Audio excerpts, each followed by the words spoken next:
హోంమంత్రి అమిత్ షాను బర్తరఫ్ చేయాలంటూ ట్యాంక్ బండ్లోని అంబేద్కర్ విగ్రహం వద్ద ధర్నా నిర్వహించారు కాంగ్రెస్ నాయకులు.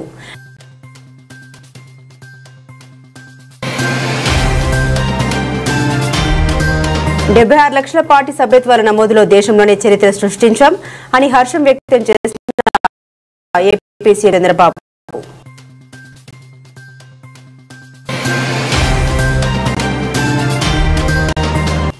ఈ కార్ రేసింగ్ లో పైసా అవినీతి కూడా జరగలేదన్న కేటీఆర్. ఓఆర్ఆర్ టెండర్లపై సిట్టింగ్ జడ్జితో విచారణ జరిపించాలని డిమాండ్.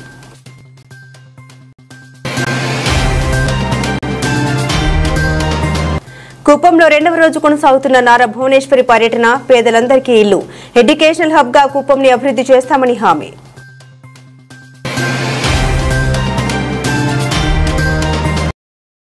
ఫార్ములా ఈ కార్ రేసింగ్ లో బీఆర్ఎస్ వర్కింగ్ ప్రెసిడెంట్ కేటీఆర్ పై ఏసీబీ కేసు నమోదు చేయడం ఇరు తెలుగు రాష్ట్రాల్లో సంచలనం రేపింది. ఈ కేసులో కేటీఆర్ ను A1 గా పేర్కొన్నారు. ఆయనతో పాటుగా మరో ఇద్దరిపై నాన్ బెయిలబుల్ సెక్షన్ల కింద కేసు నమోదు చేశారు. ఈ క్రమంలో అసెంబ్లీ ప్రాంగణంలో కేటీఆర్ చిట్ చాట్ మాట్లాడుతూ ఆసక్తికర వ్యాఖ్యలను చేశారు. ఈ కేసుపై తాను భయపడడం లేదని కేటీఆర్ తెలిపారు. ఇందులో పైసా అవినీతి కూడా జరగలేదని తెలిపారు. లీగల్ గా తాము ముందుకెళ్తామని అన్నారు. ఈ కార్ రేసింగ్ పై మంత్రిగా తాను విధానపరమైన నిర్ణయాన్ని మాత్రమే తీసుకున్నామని తెలిపారు. కేసు నమోదు చేసే హక్కు ఏసీబీకి లేదని అన్నారు. ఈ కార్ రేసింగ్ లో అవినీతి జరగలేదని, ప్రొసీజర్ సరిగా లేదని మంత్రి పొన్నం ప్రభాకర్ కూడా నిన్న చెప్పారని గుర్తు చేశారు. ముఖ్యమంత్రిని ఎవరైనా తప్పుదోవ పట్టిస్తున్నారా లేదా ముఖ్యమంత్రి అందరినీ పక్కదోవ పట్టిస్తున్నారా అని ప్రశ్నించారు. సీఎంకు సమాచార లోపం ఉందని తెలిపారు. ఓఆర్ఆర్ టెండర్లపై సిట్టింగ్ జడ్జితో విచారణ జరిపించాలని డిమాండ్ చేశారు. సిట్తో విచారణ జరిపిస్తే ఇందులో ఉండే అధికారులు ప్రభుత్వం మాట వింటారని తెలిపారు. రేవంత్ కింద పనిచేసే అధికారులతో న్యాయం జరగదని అన్నారు. శాసనసభ సమావేశాలు జరుగుతున్న సందర్భంగా నేను మిమ్మల్ని రిక్వెస్ట్ చేస్తా ఉన్నా సార్, ప్రభుత్వాన్ని కూడా కోరుతా ఉన్నా. నిజంగా ఈ ప్రభుత్వానికి చిత్తశుద్ధి ఉంటే, ఈ ప్రభుత్వానికి ఏమైనా ప్రజలకు వాస్తవాలు తెలవాలన్న విషయంలో వారికి ఏమైనా నిజంగానే ధైర్యం ఉంటే దయచేసి ఈ రేసులో ఏదో కుంభకోణం జరిగిందన్నారు కదా, దాని మీద చర్చ పెట్టండి. మొత్తం సమాధానం చెప్పడానికి నేను సిద్ధంగా ఉన్నానని చెప్పి మీ ద్వారా తెలియజేస్తా ఉన్నా. ఫార్ములా ఈ రేస్ అసలేం జరిగింది? ప్రపంచ నగరాల సరసన హైదరాబాద్ నిలవాలన్న సదుద్దేశంతో హైదరాబాద్ బ్రాండ్ ఇమేజ్ ను పెంచేందుకు నాటి కేసీఆర్ ప్రభుత్వం 2023 ఫిబ్రవరిలో భారతదేశంలోనే మొట్టమొదటిసారిగా ఫార్ములా ఈ రేస్ నిర్వహించింది. ఫార్ములా ఈ రేస్ నిర్వహణతో ప్రపంచంలోని టాప్ 25 నగరాల్లో హైదరాబాద్ ఒకటిగా నిలిచినట్టు అనేక సంస్థలు ప్రకటించాయి. సుమారు 700 కోట్ల రూపాయల మేర ఆర్థిక లబ్ధి తెలంగాణ రాష్ట్రానికి, ముఖ్యంగా హైదరాబాద్ నగరానికి వచ్చినట్టు నీల్సన్ స్పోర్ట్స్ అనాలిసిస్ సంస్థ తన నివేదికలో పేర్కొన్నది. ఈ రేస్ నిర్వహించడానికి తన వంతుగా రాష్ట్ర ప్రభుత్వం పెట్టిన మొత్తం వ్యయం కేవలం 35 నుండి 40 కోట్ల మధ్యనే ఉంది. ఇది ఇతర చోట్ల నిర్వహించిన ఫార్ములా ఈ రేస్ ఈవెంట్లతో పోలిస్తే చాలా తక్కువ. మిగిలిన ఖర్చును రేస్ ప్రమోటర్ గ్రీన్ కో భరించింది. గత ప్రభుత్వ హయాంలో జరిగిన ఫార్ములా ఈ రేస్ తో హైదరాబాద్ బ్రాండ్ ఇమేజ్ పెరగడమే కాదు, రాష్ట్ర ఆర్థిక రంగానికి కూడా ఊతమిచ్చిందన్నది వాస్తవం. అనకాపల్లిలో నర్సీపట్నం రూరల్ పోలీస్ స్టేషన్ పరిధిలో భారీగా గంజాయి స్వాధీనం చేసుకున్నారు.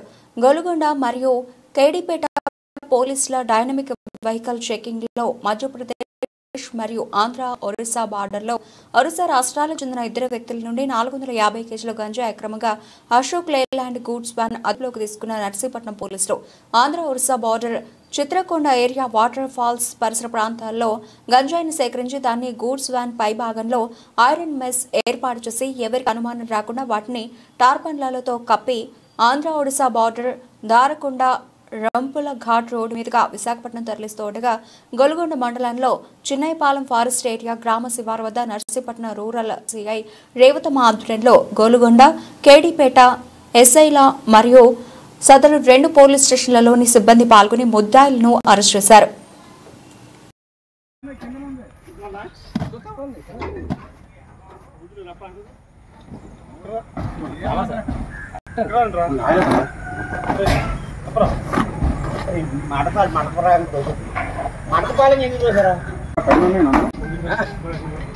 ఎన్ని ప్యాకెట్లు లెక్కెట్టి ఒక ప్యాకెట్ చూపించండి.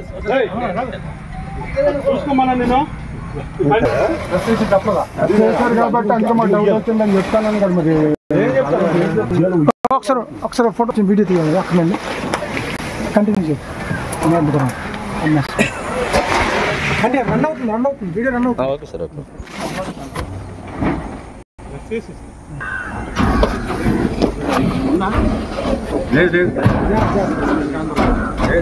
మూర్తి వచ్చేసి మూర్తి వచ్చేసి చెప్తాను మూర్తి ఆపేనా ఓపెన్ చేయమంటారా? అసలు ఇలాంటి వ్యాను ఆ వ్యాన్లో ఇద్దరు వ్యక్తులు నుంచి మమ్మల్ని చూసి పారిపోయి పట్టుకున్నాం. తీరా చూస్తే ఆ వ్యాన్కి ఒక మెస్ తయారు చేసుకున్నారు. వాళ్ళు తయారు చేసుకుని అప్రాక్సిమేట్ 450 కేజీ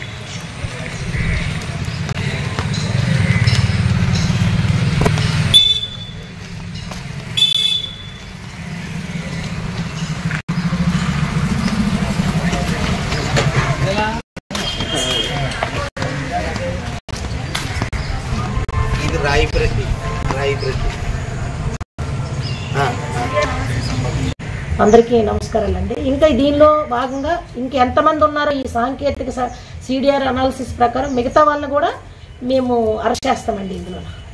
ఇందులో కేడీపేట ఎస్ఐ గారు తారకేశ్వరరావు గారు, గొలుగొండ ఎస్ఐ రామారావు గారు అండ్ టీము స్పెషల్ పార్టీలు అందరూ కూడా ఈ సీనియర్ ఆఫీసర్స్ ఇన్స్ట్రక్షన్ తూచే తప్పకుండా మేము పట్టుకోగలిగామండి. నమస్తే అండి. సిబ్బంది అందరూ కూడా అలర్ట్గా ఉండి డైలీ బేసిస్ కేసెస్ రిజిస్టర్ చేస్తున్నాం. ఇంచుమించు ప్రతిరోజు లేకపోతే 2 రోజులకు ఒకసారి కేసు రిజిస్టర్ చేస్తున్నాం. ఇక్కడ చెక్ పోస్ట్లో సిబ్బంది అలర్ట్గా ఉండటం వల్ల అక్కడ దిగి రోడ్డు దిగి పొలాల మీదుగా చెక్ పోస్ట్ దాటుకుని వస్తున్నారు. కొత్త వినూత్న పద్ధతులు ఉపయోగిస్తున్నారు. అలాగే ఈ రూట్లు అవాయిడ్ చేసి చెక్ పోస్ట్ ఉన్న రూట్ని అవాయిడ్ చేసి అలాగే గొల్గొండ ఎస్ఐ గారు కూడా దీంట్లో ఉన్న బ్యాక్వర్డ్ లింక్స్ని తీసుకురావడం. అలాగే ఈ కేసులే కాకుండా ఇంతకు ముందు కూడా కేసుల్లో కూడా ఈ ఇద్దరు సబ్ ఇన్స్పెక్టర్స్ చక్కటి సమన్వయంతో పనిచేస్తూ సమ్మతితో కూడా పనిచేస్తూ ఈ అచీవ్మెంట్ని సాధించగలిగారు. ఎస్పీ గారు కూడా వారికి ప్రత్యేక అభినందనలు తెలుపమని చెప్పారు. ఎస్పీ గారు ఆదేశాల ప్రకారం ఈ సంకల్ప అనే ఒక ప్రోగ్రాం పెట్టుకుని ప్రతి విద్యాసంస్థల్లో అన్ని విద్యాసంస్థల్లో కూడా పంచిపెట్టడం, ప్రజలకి అవగాహన కార్యక్రమాలు తరచుగా చేయడం జరుగుతుంది. అలాగే సైబర్ ఫ్రాడ్కి సంబంధించి కేసులు కూడా ప్రజలు మేము అప్రమత్తం చేస్తున్నాము. జిఎంఎస్కేలను కూడా మేము వాళ్ళకి ఈ కేసులకు సంబంధించి అవగాహన కల్పించి సైబర్ ఫ్రాడ్కి సంబంధించి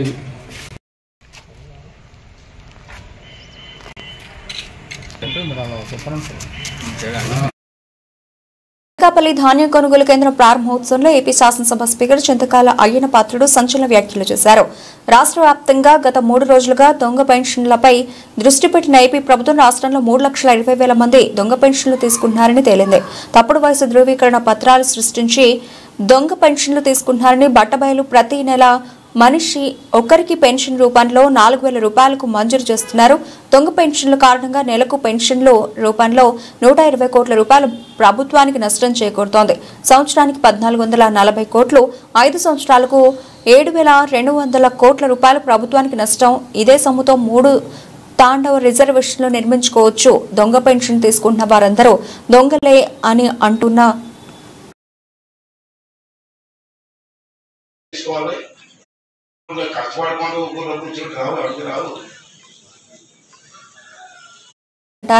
దొంగ పెన్షన్లపై సీఎం చంద్రబాబు నాయుడు కూడా చూద్దాం అని అన్నారు.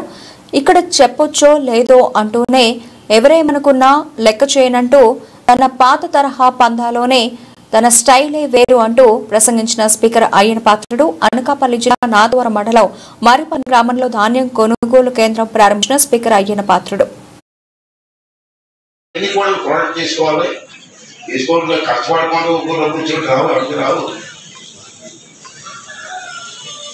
సగం మంది జనాలు కష్టపడి వచ్చేవారు.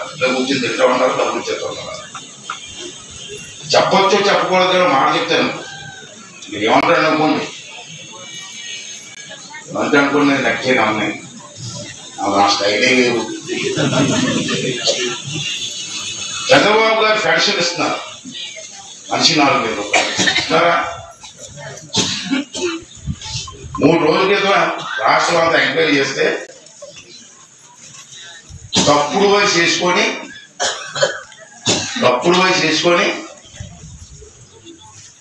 3,20,000 మందికి దొంగ పెన్షన్ తీసుకుంటారు. తప్పలేదు. 3,20,000 మంది రాష్ట్రంలో దొంగ పెన్షన్ తీసుకున్నారు. ఎటువంటి రిపోర్ట్ ఇది. దీనికి ఎంత ఖర్చు అవుతుంది మీకు ఎవరైనా తెలుసా? పెద్ద కప్పులు చెప్తే ఇక్కడ ఉన్నారు కానీ మీ నాయకుడికి ఎవరైనా తెలుసా? 3,20,000 ఇంటూ 4,000 వేయండి, నెలకి ఎంత అవుతుంది?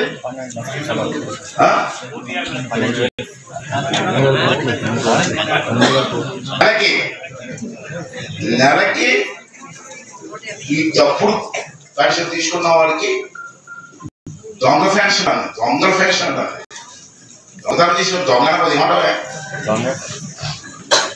వారికి నెలకి 120 కోట్లు ఇస్తారు. అందరికి కాదు, ఈ దొంగలకి నెలకి. మరి సంవత్సరానికి అంటే ఏంటి? 1,440 కోట్లు సంవత్సరానికి. 5 సంవత్సరాలకి అయితే 5 సంవత్సరాలు ప్రభుత్వం ఇవ్వాలి కదా. ఒక 5 సంవత్సరాలు టైం ఇచ్చేది అది 7,200 కోట్లు. ఈ 7,200 కోట్లు మిగిలితే తాండవాలాంటి ప్రాజెక్టులు 3 ప్రాజెక్టులు కట్టచ్చు. ఏమండి ఇది? ఏంటండి ఇది? ఇంత డబ్బు అండి, 7,200 కోట్లు అండి. 700 కోట్లు కాదు. ఎంతవరకు న్యాయం అంటారు? తీసేస్తే ఓట్లు వేయమంటారు. చూసుకో, దొంగలు కూడా ఇచ్చేస్తారండి ఇక్కడ. అది కూడా నాకు ఇవ్వండి, కాదట్లా ఇంకొక మందికి ఇవ్వండి. మా చంద్రబాబు నాయుడు కూడా చెప్పాను నేను, తప్పు అండి అని. చూస్తారా అంటాడు. ఏం చూస్తారండి? ఇంత డబ్బు ఎవరికన్నది డబ్బు? దాని బదులు రోడ్లు వేసుకోవచ్చు, కాలువలు కలుపుకోవచ్చు, రిజర్వాయర్ కట్టుకోవచ్చు. తాండవాలాంటి రిజర్వాయర్ 3 కట్టొచ్చు ఈ డబ్బుతో. ఒకసారి మనకు ఆలోచించాలి కదా. సభ్యత్వ నమోదు ప్రక్రియను ఈ నెల 30వ తేదీలోపు పూర్తి చేయాలని టీడీపీ అధినేత ముఖ్యమంత్రి చంద్రబాబు నాయుడు ఆ పార్టీ నేతలను ఆదేశించారు. పార్టీ సభ్యత్వ నమోదు కార్యక్రమంపై ఎంపీలు, ఎమ్మెల్యేలు, ఎమ్మెల్సీలు నాయకులతో గురువారం ఆయన టెలికాన్ఫరెన్స్ నిర్వహించారు. ఈ సందర్భంగా మాట్లాడుతూ తెలుగు రాష్ట్రాల్లో టీడీపీ సభ్యత్వం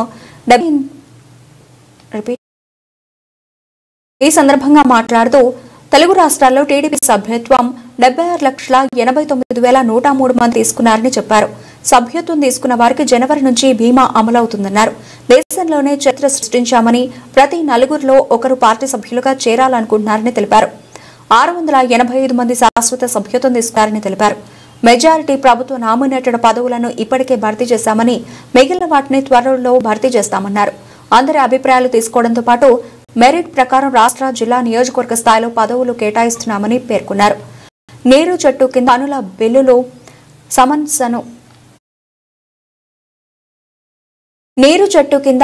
బిల్లులు బిల్లుల సమస్యను త్వరలో పరిష్కరిస్తామన్నారు. సూపర్ 6 పథకాల అమలుకు కట్టుబడి ఉన్నామని తెలిపారు.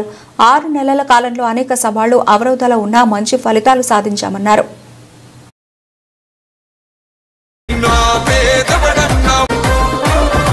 మేము ఆన్లైన్లో మెంబర్షిప్ చేస్తా ఉంటే 73 లక్షల మంది ఇప్పటికే మెంబర్స్ అయ్యారు. ఏపీ సీఎం చంద్రబాబు సతీమణి నారా భువనేశ్వరి చిత్తూరు జిల్లాలోని కుప్పంలో 4 రోజుల పర్యటనలో భాగంగా 2వ రోజు శుక్రవారం ఆమె పర్యటన కొనసాగుతోంది. వనగుట్టపల్లిలో రచ్చబండ వద్ద మహిళలతో నారా భువనేశ్వరి ముఖాముఖి కార్యక్రమం నిర్వహించారు. ఈ సందర్భంగా ఆమె మాట్లాడుతూ అన్నా క్యాంటీన్లతో పేదలకు అన్నం పెడుతున్నామని, పేదలందరికీ ఇళ్లు కట్టిస్తామని, కుప్పాన్ని ఎడ్యుకేషనల్ హబ్ గా మారుస్తామని నారా భువనేశ్వరి అన్నారు. అన్ని వర్గాలకు న్యాయం చేస్తామన్నారు. వైఎస్ఆర్సీపీ హయాంలో రాష్ట్రంలో ఇండస్ట్రీలు భయపడి అన్ని వెనక్కి వెళ్లిపోయాయని, చంద్రబాబు నాయుడు సీఎం అయిన తర్వాత ఇప్పుడిప్పుడే పరిశ్రమలు వస్తున్నాయని నారా భువనేశ్వరి అన్నారు. ఎన్టీఆర్ ట్రస్ట్ తరఫున ఎన్నో సేవా కార్యక్రమాలు చేస్తున్నామని, నిరుపేద కుటుంబాలకు, విద్యార్థులకు ఎన్టీఆర్ ట్రస్ట్ తరఫున ఆర్థికంగా సహాయ సహకారాలు అందిస్తామని తెలిపారు.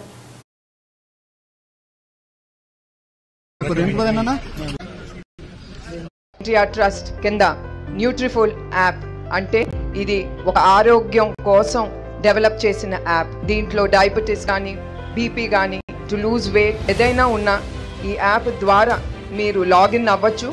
దీంట్లో 16 న్యూట్రిషనిస్టులు ఉన్నారు, డైట్ ప్లాన్ ఇస్తారు మీ ఆరోగ్యాన్ని చక్కబెట్టడానికి.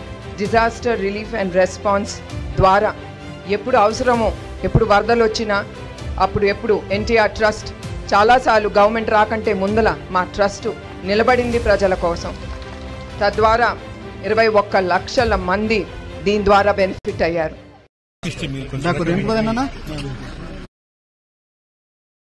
రాష్ట్రంలోని యువతకు ఉద్యోగాల కల్పనే లక్ష్యంగా SEEDAP society for employment generation and enterprise development in Andhra Pradesh 3 ప్రధాన సంస్థలతో కీలక ఒప్పందాలు చేసుకుంది. ఉండవల్లి నివాసంలో రాష్ట్ర విద్యా, ఐటీ, ఎలక్ట్రానిక్స్ శాఖల మంత్రి నారా లోకేష్ సమక్షంలో సీడాప్ చైర్మన్ గునుపాటి దీపక్ రెడ్డి ఆధ్వర్యాన ఈ ఒప్పందాలు జరిగాయి. 2 comms group, food processing society, Centurion సంస్థలతో ఈ అవగాహన ఒప్పందాలు కుదుర్చుకున్నారు. రాష్ట్రంలో ఎంటర్ప్రైజ్ డెవలప్మెంట్, స్వయం ఉపాధి, ఆర్థికంగా వెనుకబడిన కుటుంబాల ఆదాయాన్ని పెంచడం, అదనపు ఆదాయం కల్పించడం ఈ ఒప్పందాల ప్రధాన లక్ష్యం. ఈ సందర్భంగా మంత్రి నారా లోకేష్ మాట్లాడుతూ రాష్ట్రంలో యువతకు రాబోయే 5 ఏళ్లలో 20 లక్షల ఉద్యోగాలు కల్పించేందుకు ప్రజాప్రభుత్వం చిత్తశుద్ధితో కృషి చేస్తున్నట్లు చెప్పారు. గ్రామీణ ప్రాంతాల యువతకు ఉపాధి కల్పించేందుకు సీడాప్ పెద్ద ఎత్తున స్కిల్ డెవలప్మెంట్ శిక్షణ కార్యక్రమాలు నిర్వహిస్తోందని తెలిపారు. ఈ అవగాహన ఒప్పందంపై కట్ మ్యాప్ regional director JM Rao, SEEDAP CEO సంతకాలు చేశారు. స్వయం ఉపాధి ఆధారిత నైపుణ్య కార్యక్రమాలను అభివృద్ధి చేయడం, దుస్తుల తయారీ, ఆటో విడిభాగాలు, డ్రాగన్ ఫ్రూట్ సాగు, స్మార్ట్ వ్యవసాయం, డ్రోన్ టెక్నాలజీ వంటి రంగాల్లో ఎంటర్ప్రైజ్ క్లస్టర్లను రూపొందించి యువతకు శిక్షణ ఇస్తారు. రాబోయే 2 ఏళ్లలో 30,000 మందికి 30,000 ఉపాధి కల్పించేలా ఒప్పందం కుదిరింది.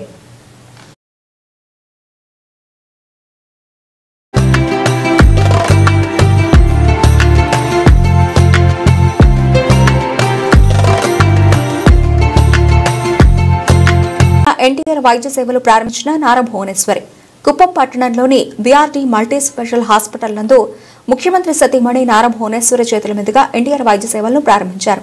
కుప్పం మాజీ ఎమ్మెల్యే దొరస్వామి నాయుడు కుమారుడు డాక్టర్ సురేష్ ప్రజల్లో మమేకమైన డాక్టర్గా గుర్తింపు పొందిన వ్యక్తి. కుప్పం నియోజకవర్గ పేద ప్రజలకు మెరుగైన సేవలు అందిస్తున్నారు. కుప్పం ప్రజలకు మెరుగైన వైద్యం అందించడానికి ఎన్టీఆర్ వైద్య ఆరోగ్యశ్రీ తోడ్పడుతుందని తెలిపారు.